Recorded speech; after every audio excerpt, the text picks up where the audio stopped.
What's up, everybody? Tonight's ice cream review is 3/4 of Ample Hill's Taste of New York pack.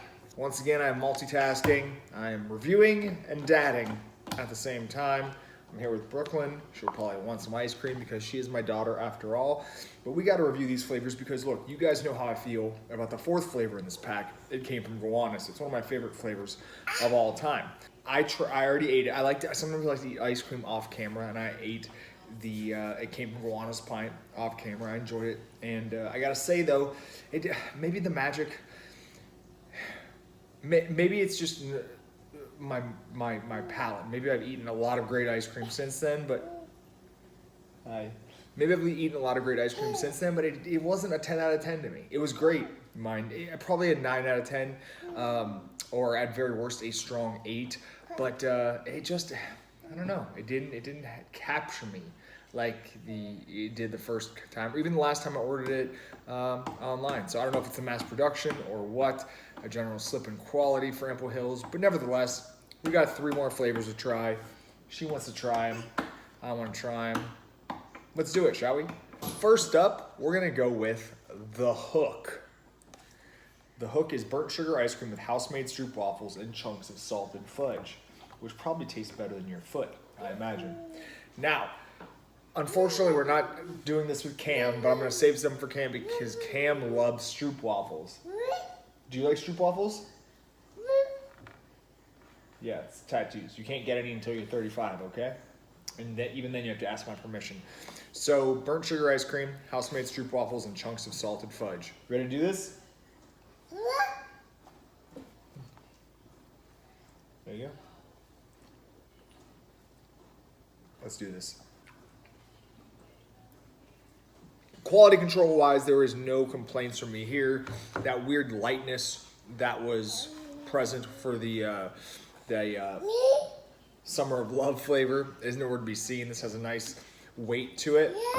The burnt sugar ice cream it tastes good, but it kind of reminds me of a honey ice cream, actually. I was hoping for a little more bitterness to it. I seem to be getting a lot more of the fudge pieces than the stroopwafel pieces, but the stroopwafel pieces I've gotten have been fine. They haven't been too chewy or anything like that. Decent start here. The base is unremarkable, and there's a lot more salted fudge chunks than there are stroopwafel. I was really hoping for more stroopwafel, but not offensive. I'd say slightly outside of the mediocre range. I'm gonna give this one a 6 out of 10. Let's move on to the flavor of record. Black and white and red all over. Sweet cream ice cream with deep fudge swirls and our own house-made black and white cookies. Not a lot to look at in this one, unfortunately. And I have to say, I want to go on record, no pun intended, as saying that I am not the biggest fan of black and white cookies. I find them kind of boring. So it would not surprise me if I find this ice cream to be kind of boring as well. Fudge Swirl, pretty decent. Cookie pieces, even though they aren't my favorite, the cookie pieces are decently sized. And they do have a pleasant texture. Sometimes I end up enjoying flavors in spite of my biases, and other times things turn out exactly how I expected.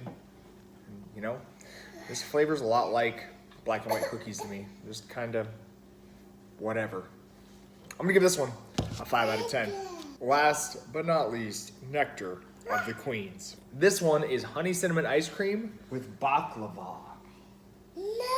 You want some? Yeah? All right. Well, this is definitely the strongest base of these 3 flavors for sure. Ironically, the most boring looking flavor is probably the tastiest of the 3. It's a good thing too that the base is so delicious because the baklava chunks don't really add a lot to this flavor. It's a good thing this base is so good because I'm not getting a lot of baklava here. The pieces I've gotten have been great, but as far as mix-in density goes, this is the weakest of the 3. Really enjoyed the base ice cream here. It's great. I just wish they would have hooked it up with some more mix-ins, especially baklava. I love baklava. I had high hopes for this one, but it's pretty much par for the course with this pack. It's painfully average. I'm gonna give this one a 6 out of 10, which I guess a 6 is technically above average, but nothing to write home about. Just as I thought, the Taste of New York pack is a one-trick pony. The trick it does well is pretty darn good, but is it worth your time, your money, and your calories to order 4 pints of ice cream where only 1 pint is really, really worth it? I don't think so. But if, you find yourself near a scoop shop and you can, find yourself near a scoop shop and you can get some that came from Gowanus, do not pass up the chance. You can't eat more. You've had enough ice cream, okay? All right? There you have it, guys. Pass on this pack, but if you get a chance, it came from Gowanus, go with that.